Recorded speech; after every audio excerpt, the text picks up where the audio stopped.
Hi friends, welcome to Warrior Choice Academy. మిత్రులందరికీ కూడా Christmas శుభాకాంక్షలు. మనము ప్రీవియస్ క్లాస్లో ఏపీ ఎకానమీకి సంబంధించి తాజా అంశాలను ఎక్స్ప్లెయిన్ చేసుకుంటూ ఇప్పటి వరకు 5 వీడియోలు ఎక్స్ప్లెయిన్ చేసుకున్నాము. ఇది దానికి కంటిన్యూషన్ 6వ క్లాస్. ఎవరైతే ఫస్ట్ టైం మన యూట్యూబ్ ఛానల్ చూస్తున్నారో మన యూట్యూబ్ ఛానల్ సబ్స్క్రైబ్ చేసుకోండి. అదేవిధంగా మనం చెప్పుకుంటున్నటువంటి ఈ ఏపీ ఎకానమీ తాజా అంశాలు మీ సిలబస్లో ఉన్న అంశాలతో చదువుతూ వీటిల్ని మీ సబ్జెక్ట్కు అనుసంధానం చేసుకోవడం వల్ల ఎక్కువ మార్కులు సాధించడానికి అవకాశం ఉంటుంది. ఓకేనా? చూడండి, మనము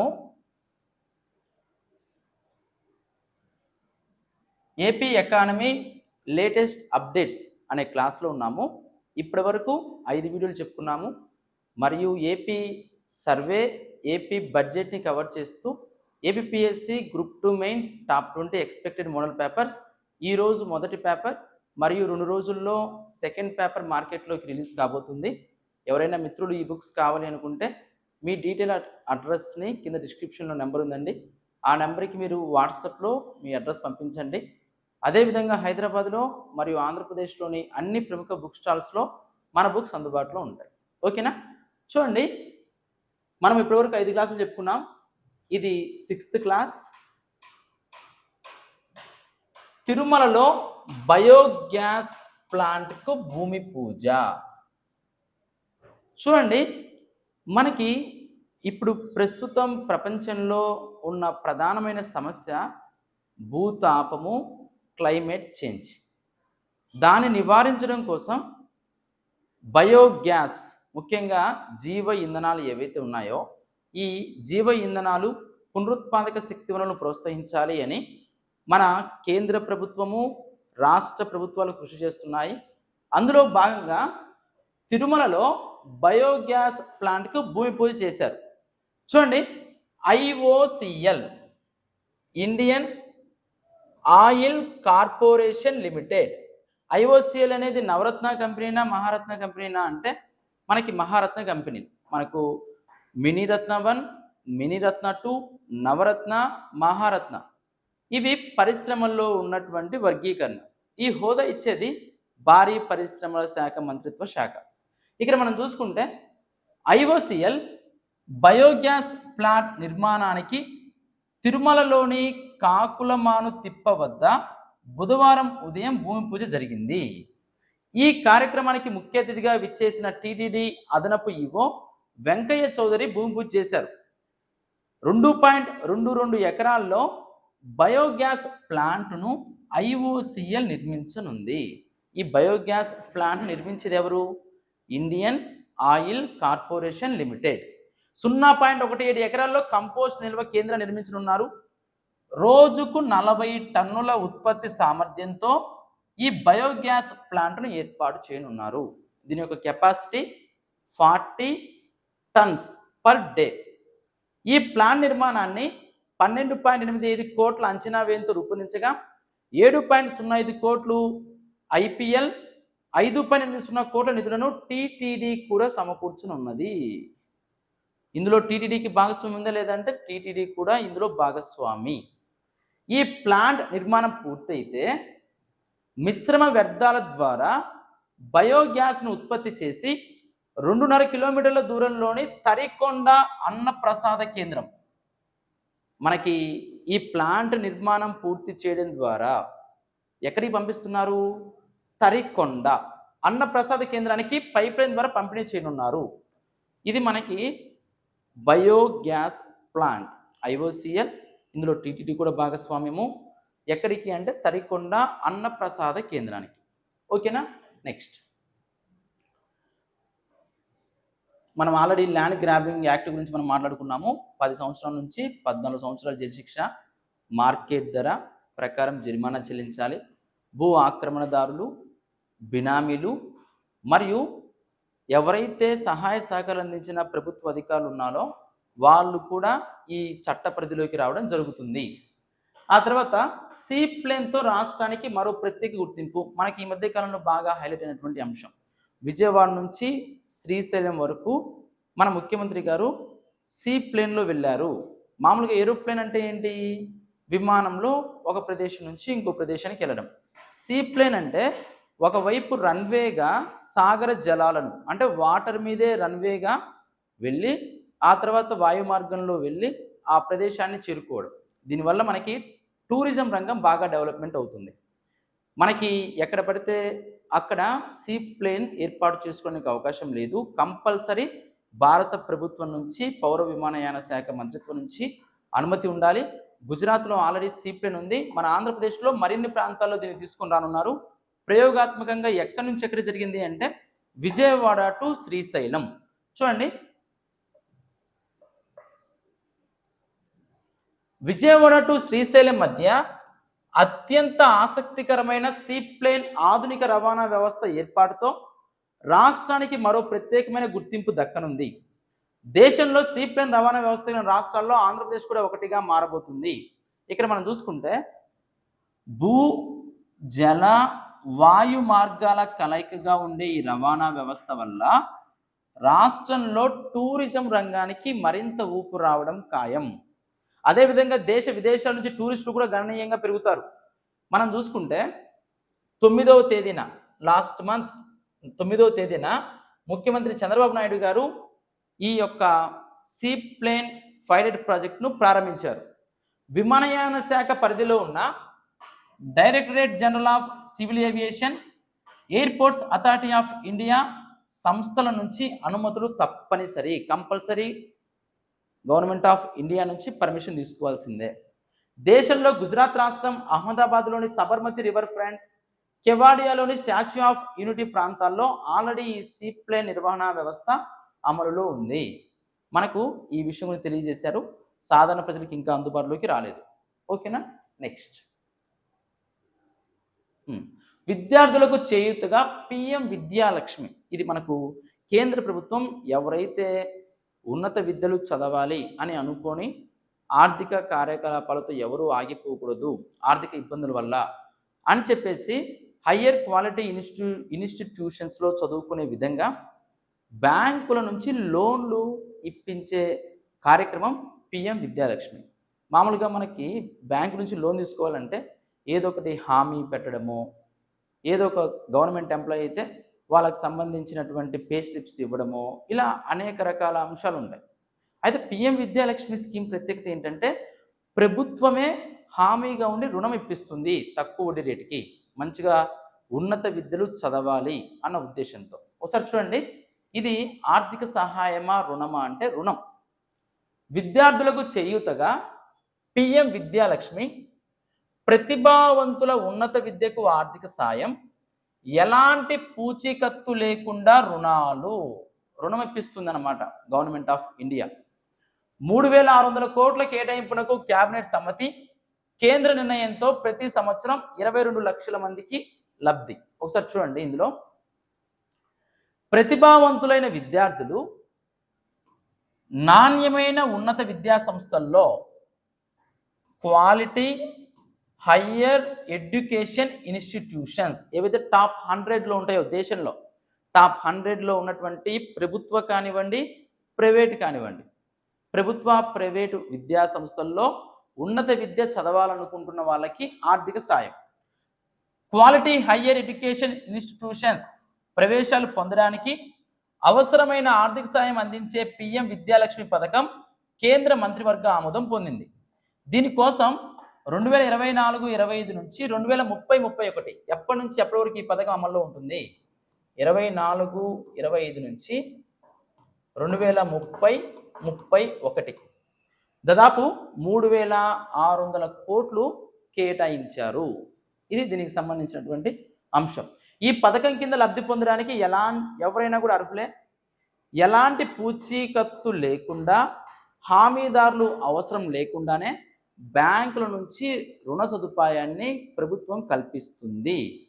దానికి సంబంధించి ఇక్కడ ఇచ్చారు చూడండి, 7.5 లక్షల లోపు రుణాలైతే 75% వరకు క్రెడిట్ గ్యారంటీ పొందేందుకు వీలుంటుంది. అదేవిధంగా మనం చూసుకుంటే కుటుంబ వార్షిక ఆదాయం 8 లక్షల లోపు ఉండాలి. ఈ పథకం లబ్ధి పొందాలి అంటే ఎవరైతే పేదవారు అనగా వారికి ఒక కటాఫ్ ఇచ్చారు, 8 లక్షల లోపు ఆదాయం కలిగిన కుటుంబం మాత్రమే దీనికి అర్హులు.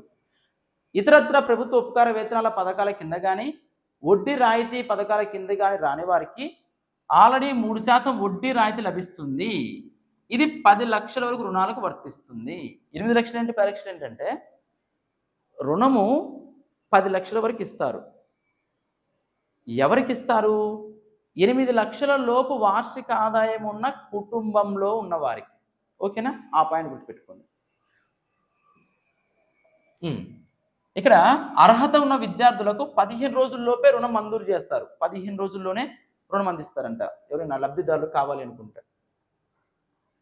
పిఎం విద్యాలక్ష్మి గురించి ఇచ్చారు ఆ అంశం ఇది. ఇది చూడండి, పట్టా లెక్కనున్న మెగా స్ట్రీట్ పార్క్. మనకు వ్యవసాయేతర రంగంలో ముఖ్యంగా ఫుడ్ ప్రాసెసింగ్ అనేది అత్యంత కీలకమైనది. మనకు వేస్టేజ్ కాకుండా కానివ్వండి, ఇతర దేశాలకు ఎగుమతి చేయడానికైనా కానివ్వండి, నిల్వ చేయడానికి ఒక ప్రదేశం నుంచి మరొక ప్రదేశానికి రవాణా చేయడానికి ఫుడ్ ప్రాసెసింగ్ ఇంపార్టెంట్. అందులో భాగంగా మెగా సీడ్ పార్క్ కర్నూలు జిల్లాలో గత 2014 నుంచి 19 మధ్యలో ఉన్నప్పుడు ఏర్పాటు చేయుటకు ఆదేశాలు జారీ చేశారు. ఆ తర్వాత నిర్లక్ష్యానికి గురైంది. మరలా దీన్ని మెగా సీడ్ పార్కును పట్టాలు ఎక్కించనున్న ప్రస్తుత ప్రభుత్వం మనకి ఎక్కడ? కర్నూలు జిల్లా తంగడంచ. కర్నూలు జిల్లా తంగడంచలోని మెగా సీడ్ పార్క్ మళ్ళీ పట్టాలు ఎక్కనుంది. ఏపీని ప్రపంచ విత్తన క్షేత్రంగా తీర్చిదిద్ది రాష్ట్ర రైతాంగానికి నాణ్యమైన వంగడాలు సరఫరా చేసేందుకు గత ప్రభుత్వ హయాంలో ఇది వచ్చిందని చెప్పారు. ఇక్కడ మనం చూసుకుంటే ఇక్కడ లాస్ట్ టైము మనకు పంచాయతీ సెక్రటరీ ఎగ్జామ్లో కూడా ఇవి అడిగారు, ఎన్ని ఎకరాల్లో ఎన్ని కోట్లతో అని. 627 ఎకరాల్లో 650 కోట్లతో ప్రభుత్వ ప్రైవేటు భాగస్వామ్యంలో విత్తన తయారీ చేపట్టాలని వ్యవసాయ ఉద్యాన విశ్వవిద్యాలయ శాస్త్రవేత్తలతో అత్యుత్తమ విత్తనాల రూపకల్పనకు కొత్త పరిశోధన నిర్వహించాలని గత టీడీపీ ప్రభుత్వంలో ఈ ప్రాజెక్టు రూపకల్పన చేశారు. అప్పట్లో 100 కోట్లు కూడా విడుదల చేశారు. గత ప్రభుత్వము దీనికి శంకుస్థాపన చేసింది 2017 అక్టోబర్ 9వ తేదీన అని చెప్పారు. మళ్ళీ ఇప్పుడు ఆ అంశమే మనకు ఏరియా ఇంపార్టెంట్. కర్నూలు జిల్లా తంగడంచ ఎన్ని ఎకరాలు? 627 ఎకరాలు. ఎన్ని కోట్లు? 650 కోట్లు. నెక్స్ట్, ఎర్రచందనం వేలానికి అనుమతి. మనకు మన శేషాచలం అడవుల్లో లభ్యమయ్యే ప్రముఖమైన వనరు ఎర్రచందనం. మనకి ఇది ప్రపంచంలోనే ఫేమస్. ఈ ఎర్రచందనం వేలానికి ప్రస్తుత ప్రభుత్వం అనుమతి ఇచ్చింది. అటవీ శాఖ ఆధీనంలోని 905 మెట్రిక్ టన్నుల ఎర్రచందనాన్ని వేలం వేయడానికి ప్రభుత్వం అనుమతి ఇవ్వడం జరిగింది. తర్వాత పిఎం విద్యాలక్ష్మి గురించి మనం చెప్పుకున్నాం. శాసనసభలో త్వరలో కాగిత రహిత కార్యకలాపాలు, పేపర్లెస్. ఇక్కడ మనం చూసుకుంటే ఆస్ట్రేలియాలో సిడ్నీలో కామన్వెల్త్ దేశాల స్పీకర్ల సదస్సు జరిగింది. ఈ సదస్సుకు మన రాష్ట్ర స్పీకర్ అయ్యన్న పాత్రుడు గారు హాజరయ్యారు, శాసనసభ స్పీకర్. అదే శాసన మండలి చైర్మన్ మోషేను రాజు ఈయన గారు కూడా హాజరు కావడం జరిగింది. ఇందులో భాగంగా ఏం చెప్పారు అంటే మనకు త్వరలో కాగిత రహిత కార్యకలాపాలు అంటే మొత్తం ఎలక్ట్రానిక్ విధానంలో చేపడతాము, విప్లవాత్మకమైన సంస్కరణలు. ఆల్రెడీ మన రాష్ట్రంలో ఈ క్యాబినెట్ భేటీ అనేది జరుగుతుంది. మొత్తం పేపర్లు ఏం లేకుండా క్యాబినెట్ మినిస్టర్లు కూర్చుంటే వాళ్ళ ముందు ట్యాబ్లు ఉంటాయి, వాళ్ళు డిస్కస్ చేసుకోవాల్సిన అంశాలన్నీ కూడా ఇలా స్క్రోల్ చేసుకుంటూ, ఇప్పుడు మనం ఏ విధంగా స్క్రోల్ చేసుకుంటూ చెప్పుకుంటున్నామో ఆ విధంగానే జరుగుతుంది. అదేవిధంగా శాసనసభ కార్యకలాపాలు కూడా కాగిత రహితంగా ఉండాలి అని చెప్పేసి నిర్ణయం తీసుకున్నట్టు తెలియజేశారు. ఏపీ శాసన వ్యవస్థలో ఆధునిక సమాచార సాంకేతిక పరిజ్ఞానాన్ని వినియోగంలోకి తెస్తున్నామని శాసనసభాధిపతి అయ్యన్న పాత్రుడు అన్నారు. ఆస్ట్రేలియా దేశం సిడ్నీలో జరుగుతున్న 67వ కామన్వెల్త్ పార్లమెంటరీ మహాసభల్లో బుధవారం ఉత్తమ పార్లమెంటరీ ప్రజాస్వామ్యం ప్రతిష్ట అంశంపై సాగిన చర్చలో ఆయన మాట్లాడడం జరిగింది. కాగిత రహిత కార్యకలాపాలు అని చెప్పేసి తెలియజేశారు. అమరావతికి అంతరాయం లేని విద్యుత్. రాష్ట్రంలో తొలి జిఐఎస్ విద్యుత్ ఉప కేంద్ర నిర్మాణం నేడు ప్రారంభించనున్న సీఎం చంద్రబాబు నాయుడు గారు. మనకు తాటికొండ నుంచి మనకి అమరావతికి విద్యుత్ అనేది వస్తుంది. భవిష్యత్తులో జనాభా పెరగబోతున్నారు కాబట్టి ముందుగానే డిమాండ్ ఉంటుంది అన్న నేపథ్యంలో ఒక విద్యుత్ ఉప కేంద్రాన్ని నిర్మిస్తున్నారు. దానికి చంద్రబాబు నాయుడు గారు శంకుస్థాపన చేశారు. ఆ పాయింట్ ఇచ్చారు. మనం ఆల్రెడీ ఫస్ట్ క్లాస్లో చెప్పుకున్నాం. ఇది రాజధాని అమరావతిలో అంతరాయం లేని నాణ్యమైన విద్యుత్ సరఫరా కోసం నిర్మించిన 400/20 kV గ్యాస్ ఇన్సులేటెడ్ సబ్స్టేషన్. రాష్ట్రంలో తొలిసారిగా ఈ కేంద్రాన్ని రాజధాని ప్రాంతంలోని తాళ్ళాయపాలెంలో, ఎక్కడ రాజధానిలో ఉన్న Tallayapalem transmission corporation of Andhra Pradesh limited ఏర్పాటు చేసింది. దానికి సంబంధించినటువంటి అంశాలు ఇవి. మరొక విప్లవాత్మకమైన సంస్కరణ, 2 నెలలు పింఛన్ తీసుకోకపోయినా 3వ నెల మొత్తం ఇస్తారు. డిసెంబర్ నెల నుంచే అమలుకు అధికారుల కసరత్తు. ముఖ్యమంత్రి ఆదేశాలతో వేల మందికి లబ్ధి. మనకు ఏ నెల పింఛన్ ఆ నెలే తీసుకోవాలి, లేకపోతే నెక్స్ట్ నెల మనకి ఏదైతే మిస్ అయిన పింఛన్ ఇవ్వరు. అది ఇప్పటివరకు ఉన్నటువంటి సిస్టమ్. అలా కాకుండా కొంతమంది వేరే దూర ప్రదేశాలకి వెళ్ళి ఉండడము, వాళ్ళ అనారోగ్య కారణాలు అయితే వేరే ప్రదేశంలోనో హాస్పిటల్లోనో, వృద్ధులు కాబట్టి పిల్లల దగ్గర ఏదో ఒక సమస్యలతో ఉంటారన్న ఉద్దేశంతో ఒక నెల కాకపోయినా మరొక నెల లేదా 3వ నెల మొత్తం కలిపి ఒకేసారి 12,000 రూపాయలు తీసుకోవచ్చు. మామూలుగా సాధారణంగా పింఛన్ 4,000 రూపాయలు.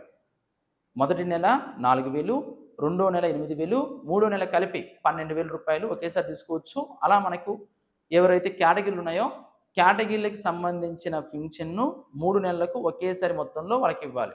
ఆ సంస్కరణ తీసుకొచ్చారు. చూడండి, ఇది ఎప్పటి నుంచి అమలు అంటే డిసెంబర్ నుంచి.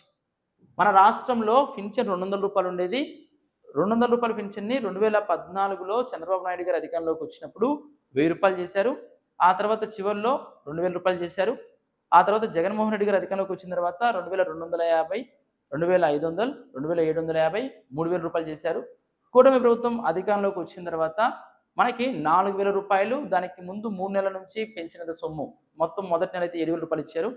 ప్రస్తుతం సాధారణంగా మనకి పెద్దల పెన్షన్, ఎవరికైతే పెద్దలు ఉన్నారో వారికి 4,000 రూపాయల పెన్షన్ ఇస్తున్నారు మన రాష్ట్రంలో. దానికి పెట్టిన పేరు ఎన్టీఆర్ భరోసా. చూడండి, ఇకపై ఏ నెలలోనైనా పింఛన్ తీసుకోకపోతే ఆ మరుసటి నెల మొత్తం కల్పిస్తారు. 2 నెలలు తీసుకోలేకపోతే ఆ తర్వాత నెలలో 3 నెలల మొత్తం అందిస్తారు. దీనివల్ల దాదాపు 64.14 లక్షల మందికి లబ్ధి. 64.14. భారత ఇంధన సబ్సిడీ సంస్కరణలు అభినందనీయం. మనకు ఏడీబీ, మన ఆసియా డెవలప్మెంట్ బ్యాంక్ తెలియజేసింది. ముఖ్యంగా మనం చూసుకుంటే మన భారతదేశంలో ఎక్కువగా ముడి చమురు, పెట్రోల్, డీజిల్ ఇలాంటి వాటి మీద ఎక్కువ దిగుమతులు చేసుకోవడం వల్ల మన విదేశీ మారక ద్రవ్యం ఏమవుతుంది, ఇతర దేశాలకు వెళ్ళిపోతుంది. అంతర్జాతీయ సంఘటనలు మన ఆర్థిక వ్యవస్థ మీద ప్రభావితం చూపిస్తున్నాయి. అలా కాకుండా ముఖ్యంగా పునరుత్పాదక వనరుల వాటా మీద, జీవ ఇంధనాల మీద ఎక్కువగా ఆధారపడితే ఆ భారాన్ని మనం తగ్గించుకోవచ్చు. అందుకోసమే బ్లెండింగ్, మనకు బయో ఇథనాల్ ఈ కార్యక్రమాలు తీసుకుని వచ్చారు. మనకి 2018లో జీవ ఇంధన విధానం తీసుకొని రావడం జరిగింది. దానిని ఏడీబీ అభినందించింది. ఆల్రెడీ మనము ఇంటిగ్రేటెడ్ క్లీన్ ఎనర్జీ పాలసీ చెప్పుకున్నాము. అందులో ఇవి మనకి ఇంపార్టెంట్ అండి. ఈ క్లీన్ ఎనర్జీ పాలసీ ప్రకారం టార్గెట్స్ అడుగుతారు. 78.5 solar energy, wind energy 35 gigawatts, పెట్టుబడులు 10 లక్షల కోట్లు. మనం పాలసీస్ అన్ని ఫస్ట్ క్లాస్లో చెప్పుకున్నాము. ఎవరైతే ఈ వీడియో ఫస్ట్ టైం చూస్తున్నారో ఫస్ట్ వీడియో ఒకసారి చూడండి. ఆ వీడియోలో క్లారిటీగా మీకు వీటి గురించి ఎక్స్ప్లెనేషన్ ఉంది. Integrated clean energy policy, food processing policy ఇది కూడా మనం చెప్పుకున్నాము. ఎలక్ట్రానిక్స్ పాలసీ చెప్పుకున్నాము, ఎంఎస్ఎంఈ పాలసీ చెప్పుకున్నాము, ఇండస్ట్రియల్ పాలసీ చెప్పుకున్నాము. ఆ తర్వాత మనకి ఇంపార్టెంట్ పాయింట్, చాలా ఇంపార్టెంట్ పాయింట్, రాష్ట్రంలో 2వ బయోస్పియర్ రిజర్వ్. చూడండి, మనకు జీవ వైవిధ్యాన్ని సంరక్షించడం, జీవ వైవిధ్య సంరక్షణ ఇన్సిటు, ఎక్సిటు, వాటి సహజ ఆవాసాల్లోనే, వాటి సహజ ఆవాసాలకు వెలుపల. అందులో భాగంగా మనకు national parks, wild life sanctuaries, biosphere reserves. మనకు భారతదేశంలో మొత్తం బయోస్పియర్ రిజర్వ్స్ 18 ఉన్నాయి. ఆ 18లో యునెస్కో గుర్తింపు పొందినవి 12. ఈ బయోస్పియర్ రిజర్వ్స్ మనకు కోర్ జోన్ అని, బఫర్ జోన్ అని, ఫ్రీ జోన్ అని ఉంటుంది. Core, buffer, free. ఇక్కడ ఎలాంటి కార్యక్రమం చేపట్టవచ్చు, ఇక్కడ కొన్ని రిస్ట్రిక్షన్స్ ఉంటాయి. అసలు కోర్ జోన్లోకి ఎంట్రీయే ఉండదు. అంటే ఈ ప్రదేశాలలో వృక్ష జంతు సంపదను సంరక్షించాలన్న ఉద్దేశంతో బయోస్పియర్ రిజర్వ్స్ అనే వాటిని ఏర్పాటు చేస్తారు. ఇక్కడ పాయింట్ ఏంటంటే, మరి బయోస్పియర్ రిజర్వ్ ఏర్పాటు చేసేది ఎవరు? రాష్ట్ర ప్రభుత్వమా, కేంద్ర ప్రభుత్వమా, లేదా ఇద్దరు కలిపినా అంటే బయోస్పియర్ రిజర్వ్ను ఏర్పాటు చేసేది కేంద్ర ప్రభుత్వము. బయోస్పియర్ రిజర్వ్ను ఏర్పాటు చేసేది కేంద్ర ప్రభుత్వము. చూడండి, రాష్ట్రంలో రెండో బయోస్పియర్ పార్క్ మనకు ఆల్రెడీ మొదటిది ఉంది. ఒకటి ఏంటది? Seshachalam biosphere reserve. ఇప్పుడు కొత్తగా ఎక్కడ ఏర్పాటు చేస్తున్నారు? చింతూరు, రంపచోడవరం ప్రాంతాల్లో ఏర్పాటుకు ప్రతిపాదన. ఎక్కడండి? చింతూరు, రంపచోడవరం. 2 లక్షల హెక్టార్లలో ఏర్పాటుకు అవకాశం. అటవీ జంతు సంరక్షణతో పాటు పరిశోధన, శిక్షణకు యునెస్కో నిధులు. చూడండి, రాష్ట్రంలో చింతూరు, రంపచోడవరం ప్రాంతాల్లోని సుమారు 2 లక్షల హెక్టార్ల విస్తీర్ణంలో బయోస్పియర్ పార్క్ ఏర్పాటుకు అటవీ శాఖ అధికారులు ప్రతిపాదనలు సిద్ధం చేస్తున్నారు. 40 రోజుల్లో యునెస్కో ప్రతిపాదనలు పంపాలని భావిస్తున్నారు. రాష్ట్రంలో శేషాచలం అటవీ ప్రాంతాన్ని 2010లోనే యునెస్కో జీవవన పార్క్ గుర్తించింది. శేషాచలం మనకి 2010లోనే గుర్తించారు. 4756 కిలోమీటర్ల పరిధిలో విస్తరించిన శేషాచలం పార్క్ రాష్ట్రంలో మొదటిది కాగా, తాజాగా 2 లక్షల హెక్టార్ల విస్తీర్ణంలో రెండో పార్కును ప్రతిపాదిస్తున్నారు. ముఖ్యంగా మనము జీవ వైవిధ్య సంరక్షణ కోసము ఈ ప్రతిపాదనలు మనం కేంద్ర ప్రభుత్వానికి, యునెస్కోకు అందిస్తున్నాము. అల్టిమేట్గా ఫైనల్గా ఆమోదించాల్సింది కేంద్ర ప్రభుత్వం. ఇక్కడ చూడండి, బయోస్పియర్ రిజర్వ్గా మర్రిపాకల అటవీ ప్రాంతం కూడా, మర్రిపాకల అటవీ ప్రాంతాన్ని బయోస్పియర్ రిజర్వ్ ఏర్పాటు ప్రతిపాదిస్తున్నట్లు చింతపల్లి డిఎఫ్ఓ నరసింగరావు గారు తెలియజేశారు. అల్లూరి సీతారామరాజు జిల్లా కొయ్యూరు మండలం కాకవరపాడు డిపోలో కలపవేలం సందర్భంగా ఆయన మీడియాతో మాట్లాడుతూ ఈ విషయం తెలియజేశారు. మర్రిపాకలు అనేది కూడా మనకు ఎక్కడ ఏ బయోస్పియర్ రిజర్వ్ ఉన్నది కూడా ఇంపార్టెంట్ అండి. 18 ఉన్నాయి. అందులో భాగంగా 1971లో యునెస్కో ఈ కార్యక్రమం చేపట్టింది. మొత్తం మనకు 18. ఆంధ్రప్రదేశ్లో ఉన్నది Seshachalam, Simlipal Odisha, Sundarbans Paschim Bengal, Nokrek Meghalaya, gulf of Mannar Tamil Nadu, great Nicobar Andaman Nicobar 1989, Dibang Arunachal Pradesh, Manas Assam, Kanchenjunga Sikkim, Dibru Saikhowa Assam, Agasthyamalai Kerala, Nilgiri మొదటిగా ఏర్పాటు చేసిన బయోస్పియర్ రిజర్వ్ నీలగిరి. ఆ తర్వాత అచ్చనా కుమార్ ఛత్తీస్గఢ్ మధ్యప్రదేశ్, పంచ్మర్హి మధ్యప్రదేశ్, పన్నా మధ్యప్రదేశ్. మనకు చివరిగా ఏర్పాటు చేసిన బయోస్పియర్ రిజర్వ్ పన్నా. ఫస్ట్ ఏర్పాటు చేసింది నీలగిరి, చివరిలో ఏర్పాటు చేసింది పన్నా. Kutch Gujarat, Nanda Devi Uttarakhand, cold desert Himachal Pradesh. మనకు సైన్స్ అండ్ టెక్నాలజీలో ఇవి ఎక్కడ, ఏ రాష్ట్రంలో ఉన్నాయి, వాటి ప్రాధాన్యతలు ఏంటి? మనకు ముఖ్యంగా జీవ వైవిధ్యం చాలా ఇంపార్టెంట్ అండి. జీవ వైవిధ్యానికి సంబంధించి మనకు convention on biological diversity CBD, ఇందులో భాగంగా మనకు వచ్చినాయే Cartagena protocol, Nagoya protocol. Cartagena మరియు నగోయా మనకు జీవవైవిధ్యానికి సంబంధించి ఎక్కువ ప్రమాదం ఎదుర్కొంటున్నాయి. ఇందులో భాగంగా హాట్స్పాట్స్ అంటాం. స్థానిక మొక్కల్లో 11 ఖనిజాలతో మొక్కలు ఉండాలి అని, 70% విధ్వంసానికి గురై ఉండాలి అని నార్మన్ మేయర్స్ గారు, ఇవన్నీ మనకు వస్తాయి. మొత్తం 36 హాట్స్పాట్స్ ఉన్నాయి. ఇండియాలో 4 హాట్స్పాట్స్ ఉన్నాయి. ఈ అంశాలు మనకు సైన్స్ అండ్ టెక్నాలజీలో ఎంతో ఇంపార్టెంట్. జీవ వైవిధ్యం అనే టాపిక్. నెక్స్ట్, డీకార్బ్ రాయితీ ఇస్తున్న మొట్టమొదటి రాష్ట్రము మన ఆంధ్రప్రదేశ్ రాష్ట్రం. ఇక్కడ చూడండి, ఏంటి డీకార్బ్ అంటే? కర్బన ఉద్గారాలు తగ్గించే కంపెనీలు, పరిశ్రమలకు రాయితీలు ఇస్తున్నారు. అంటే మనము పర్యావరణం గురించి ఆలోచిస్తూ, ముఖ్యంగా మన ఆంధ్రప్రదేశ్ రాష్ట్రం ఎప్పటికీ నెట్ జీరో ఉద్గారాలు సాధించాలని లక్ష్యంగా పెట్టుకుంది. 2047 మన ఆంధ్రప్రదేశ్, 2050 ఐక్యరాజ్య సమితి, 2070 భారత ప్రభుత్వము. అందుకని ముందుగా లక్ష్యాలు చేకూరాలని, కర్బన ఉద్గారాలు తగ్గించే ఉద్దేశంతో మన రాష్ట్ర ప్రభుత్వము దేశంలోని తొలిసారిగా ఏవైతే కంపెనీలు కర్బన ఉద్గారాలు తగ్గిస్తాయో వాటికి సబ్సిడీ ఇస్తున్నారు. ఉత్పత్తులకు విలువ జోడింపు, అత్యుత్తమ ఉత్పత్తుల తయారీ కల్పించే ఉద్యోగాల సంఖ్య ఆధారంగా పరిశ్రమలకు ప్రోత్సాహకాలు అందిస్తాం. వివిధ రంగాలకు సంబంధించి ఇక్కడ తయారయ్యే ఉత్పత్తులను ప్రపంచ స్థాయిలో ప్రమోట్ చేస్తాం. మరే రాష్ట్రంలోనూ లేని విధంగా డీకార్బ్ రాయితీ ఇస్తున్నాం. కర్బన ఉద్గారాలు తగ్గించే కంపెనీలకు రాయితీలను ప్రకటిస్తాము అని తెలియజేశారు. నెక్స్ట్, అమరావతిలోనే తొలి అడుగు, దేశాన్ని డ్రోన్ హబ్గా మార్చడమే లక్ష్యం. నేటి నుంచి 2 రోజుల పాటు మంగళగిరిలో జాతీయ డ్రోన్ సదస్సు, భవిష్యత్ అవకాశాలు, మార్గసూచిపై నిపుణుల చర్చ. మనకి చంద్రబాబు నాయుడు గారు దీన్ని ప్రారంభించారు. చూడండి, డ్రోన్ సమ్మిట్ మనకు అద్భుతంగా జరిగింది మన ఆంధ్రప్రదేశ్లో. అమరావతి డ్రోన్ సమ్మిట్ 5 గిన్నిస్ రికార్డులు కూడా రావడం జరిగింది.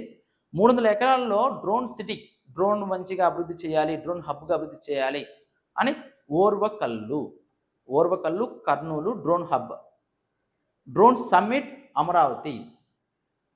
ఆ తర్వాత ఈ పాలసీస్ గురించి మనం ఆల్రెడీ చెప్పుకున్నాము, మద్యం పాలసీ గురించి కూడా. ఆ తర్వాత ఇక్కడ చూడండి, రైతుల్లో ఇదివరకెన్నడూ లేనంత ఆనందం, పంట పొలాల్లో పండుగ వాతావరణం. రైతులకు గోనె సంచుల సరఫరా నుంచి ధాన్యం రవాణా వరకు ప్రభుత్వ సహకారం. ధాన్యాన్ని ఎక్కడ ఎప్పుడు అమ్ముకోవాలో రైతులు నిర్ణయించుకునేలా వాట్సాప్ చాట్ బోర్డ్. ధాన్యాన్ని విక్రయించిన 24 నుంచి 48 గంటల్లోపే రైతుల బ్యాంక్ ఖాతాల్లో జమ. నవంబర్ 19 వరకు 418 కోట్ల విలువైన ధాన్యాన్ని కొనుగోలు చేసిన ప్రభుత్వం. రైతులకు సంబంధించి ఇచ్చారు ఇక్కడ మనకి. ఇవి వీటికి సంబంధించిన అంశాలు. మరిన్ని తాజా అంశాలను, ఎగ్జామ్ పాయింట్ ఆఫ్ వ్యూ ఉన్న అంశాలను మనం నెక్స్ట్ క్లాస్లో చెప్పుకుందాం. ఎవరైతే ఫస్ట్ టైం మన యూట్యూబ్ ఛానల్ చూస్తున్నారో మన యూట్యూబ్ ఛానల్ని సబ్స్క్రైబ్ చేసుకోండి. అదేవిధంగా మార్కెట్లోకి మనకి ఈరోజు అనగా డిసెంబర్ 25 క్రిస్మస్ దృష్ట్యా మనకి మొదటి మోడల్ పేపర్ బుక్ మనకి పేపర్ 1 రిలీజ్ కాబోతుంది. పేపర్ 2 మరొక 2 నుంచి 3 రోజుల్లో మార్కెట్లోకి అందుబాటులోకి రానుంది. ఎవరైతే ఇప్పటికే ఆర్డర్ చేసుకొని మీరు అమౌంట్ పంపించారో మిత్రులందరికీ కూడా ప్రత్యేక కృతజ్ఞతలు. మీ అందరికీ 2 బుక్స్ కలిపి వచ్చిన తర్వాత ప్యాక్ చేసి మీ ఇంటి వద్దకే ఈ బుక్స్ రావడం జరుగుతుంది. Thank you very much.